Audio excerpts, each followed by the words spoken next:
College in Davenport. The building that housed this college still stands, enlarged into a house.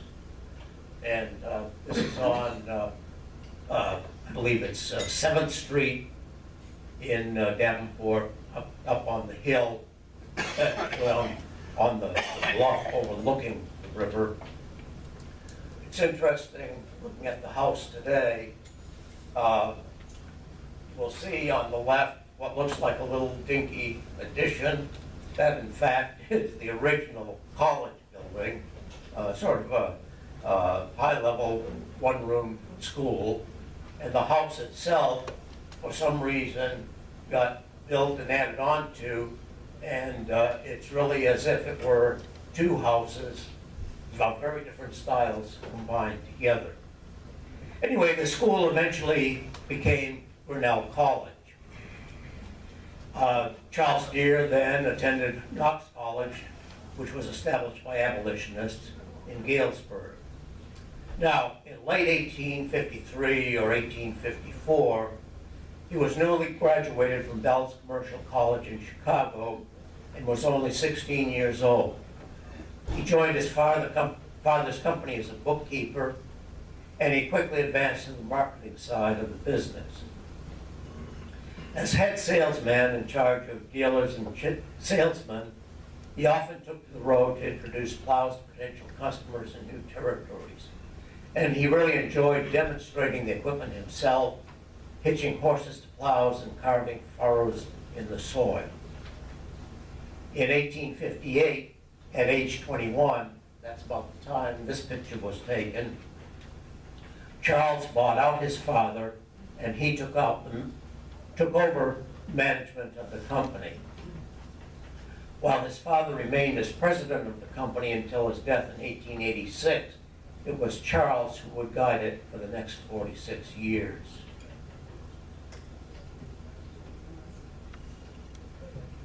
In 1862, Charles married Mary Little Dickinson.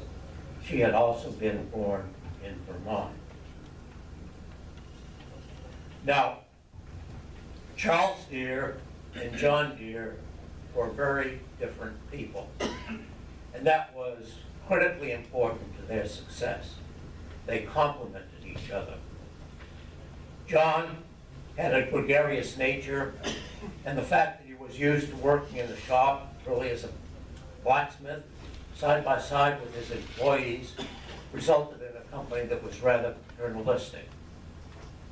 Charles, on the other hand, was very well educated and had a great mind for business. Even though Charles was said to be quiet, modest, and even shy, he not only ran Deere & Company, but was an enthusiastic supporter of other business and civic ventures and was an officer in many of them. And if you look back at newspapers from, say, the turn of the century and see an article about a new built business somewhere in the Quad Cities, it's very likely that you'll see that Charles Deere was an officer in that new business. Now, it's a tribute to his greatness and his modesty that even some of his closest friends in Moline had little awareness that he was a figure of national prominence and influence. Charles was the one who was responsible for transforming Deere & Company into a modern corporation.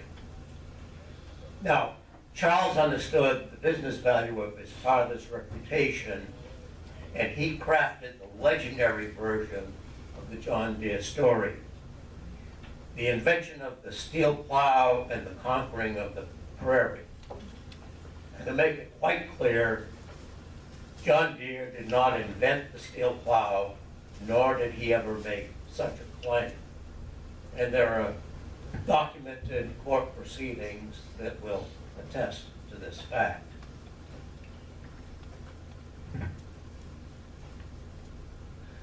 Now, this is a picture of Charles Deere in his later years. By 1904, Charles was aging rapidly. He had visited the best doctors in the country and was finally diagnosed with pernicious anemia. This was an illness that had plagued him since the time that his father died in 1886. For years, he had had occasional stomach cramps, and doctors had been unable to diagnose his condition.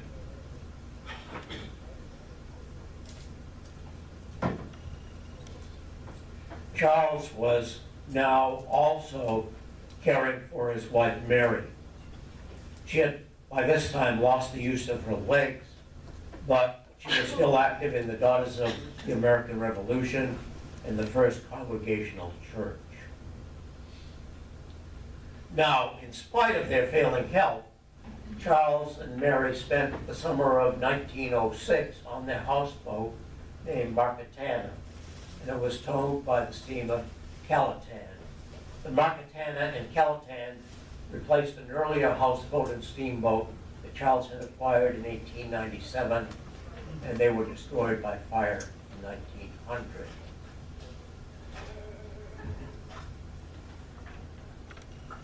Now, we've already mentioned William Clark working with automobiles since at least 1897. Well, in 1905, Charles Deere lent his name to the Deere Clark automobile, and he had a 10% share in the company. Deere was the president of the company, and Clark was a vice president.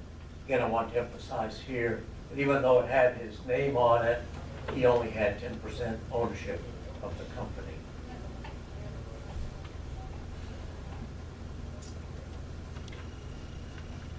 Now here's a picture of a Deere Clark car taken about 1907, and this is taken in front of the house where my wife Ann and I live.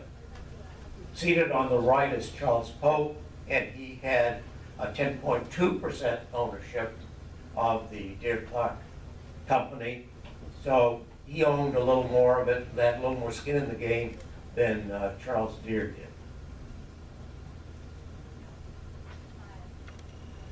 Now, the Deere Clark Company went bankrupt in 1907. It's claimed that this was the only one of Charles Deere's many business ventures that was not a success. Now, I've not looked into this in detail, and this might be a slight exaggeration, but it speaks well of Charles' business prowess. Now, unfortunately, as we've already mentioned, Charles was quite ill, and he was seriously ill while this venture was going on, and he died before the bankruptcy. Because the company was undercapitalized, they were not able to keep up with demand, and that spiraled into other problems.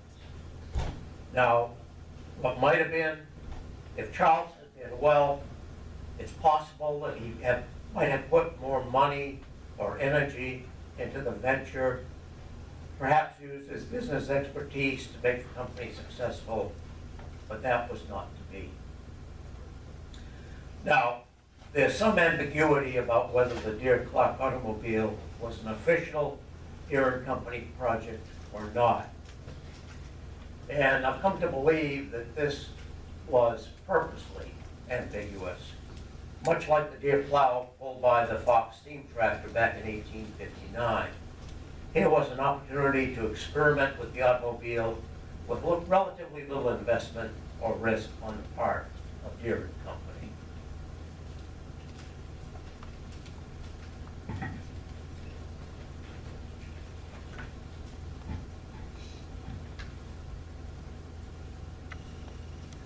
Now, as a side note at this point, Charles Deere's nephew, Willard Velie, had wanted to get into the automobile business back in 1902.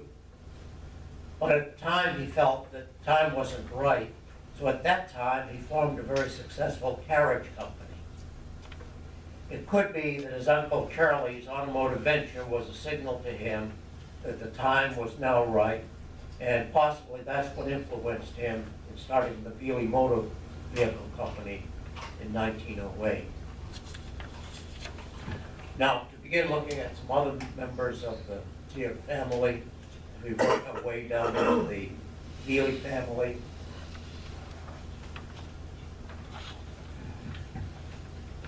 One of the people I wanted to talk about was John Deere's daughter, Emma Charlotte Deere, who became Emma Charlotte Deere Velie.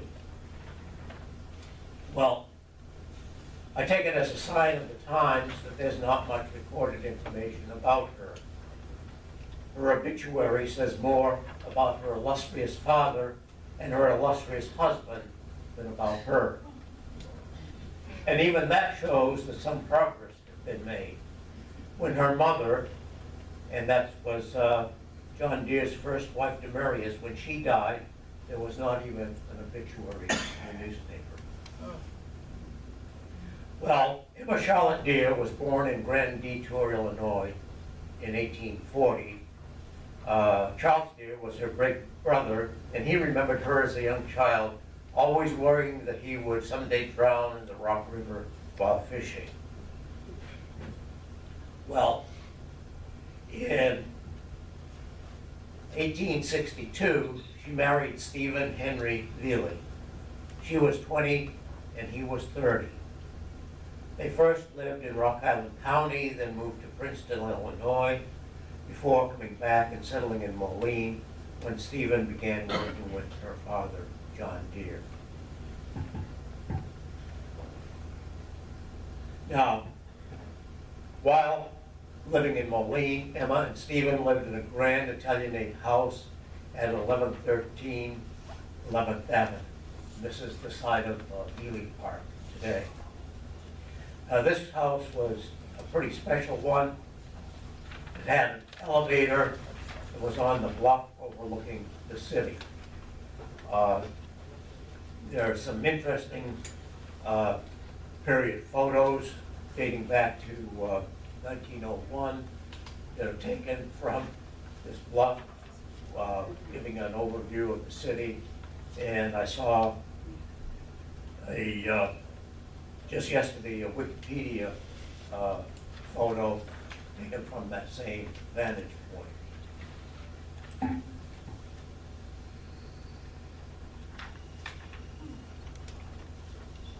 Sorry, did I not flip this down?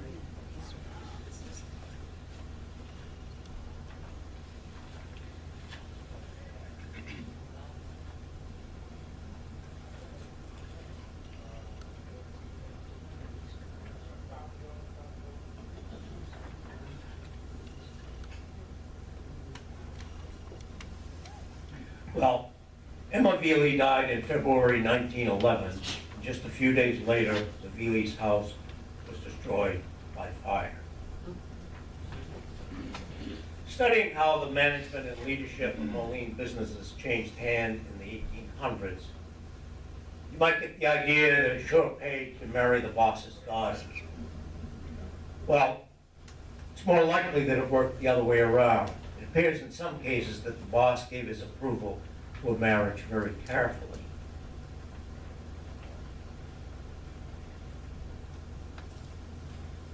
Well, I've not found any historical evidence that John Deere influenced his daughter Emma to marry Stephen Henry Velie. Velie was, without a question, a good choice. Now, Stephen Henry Velie was born in 1830 in Dutchess County, New York. And until age 15, he lived on his father's farm. He then went to New York City to live with his grandfather, who was in the commission business. And while living with his grandfather, Stephen obtained valuable business training and experience, which served him well in his later life. After leaving his grandfather's place, Stephen had a wide variety of employment experiences. For 2 years, he was the manager of a large southern plantation, managed a foundry, and he also ran a mercantile business.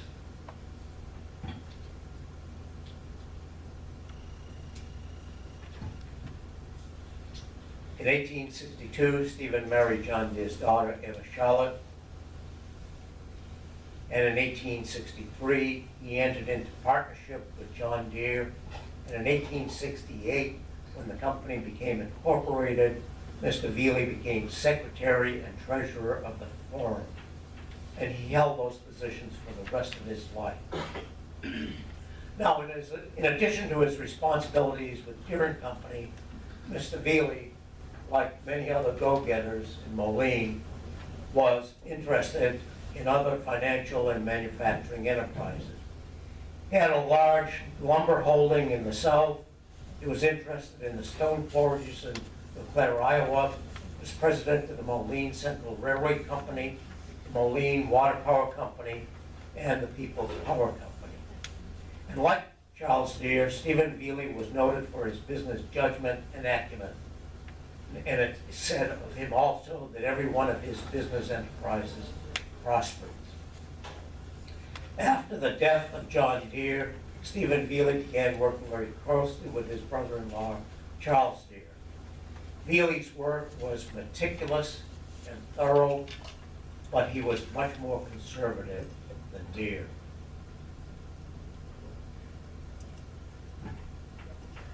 Velie explained the reason for his conservatism. He said, "My living depends upon the success of this company. Yours does not, and this is why I evince the most timidity."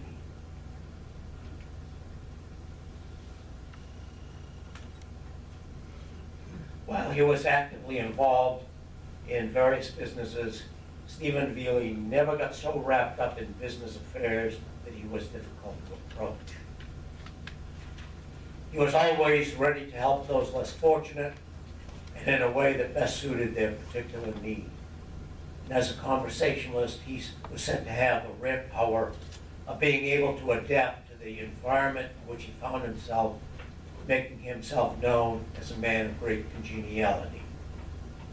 Stephen Henry Velie died in 1895, leaving his widow, Emma Charlotte, who continued to live in the Velie mansion until her death. Now, Stephen and Emma had 3 sons, and they were all involved with the Deere organization, as well as the various Velie transportation-related companies. Charles Deere Velie was the oldest son of Emma Charlotte and Stephen Henry Velie. He was born in 1861 in Rock Island, and like his father, he joined the Deere organization, eventually working at Deere and Weber in the Minneapolis area with his cousin, Charles Weber. He married Marilla Kuhn in 1900. Now, Charles was really involved in civic activities. In Minneapolis, he was president of the Boy Scout Council. He also created the Boy Scout Foundation with an initial gift of $50,000. 2/3 of the income from this gift was to be used to give scout training to rural boys in the states of Minnesota, South Dakota, North Dakota, and Montana. Charles was a vice president of the Velie Motor Vehicle Company and the Velie Engineering Company. Charles was also involved with the Deere manufacturing bicycles for a brief period in the 1890s. Now, the new, quite a logo, isn't it? The new safety bicycles that came in right around 1890 were extremely popular during the decade of the 1890s. And it's really no surprise because these were probably the best means of personal transportation that was available at that time. Now, the previous bicycles were the high wheelers, and these were not only difficult to ride, but also quite dangerous. And of course, as you know, after 1900, the automobile took over, so that's why the 90s were really the sweet spot in time for bicycles. Charles Deere Velie died in 1929 from heart disease.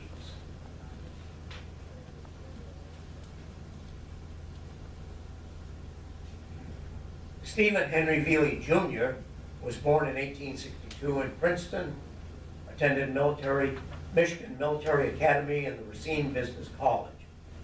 And he also, by age 18, was working for Deere and Company in Moline. At age 22, he moved to Arkansas and managed a sawmill there for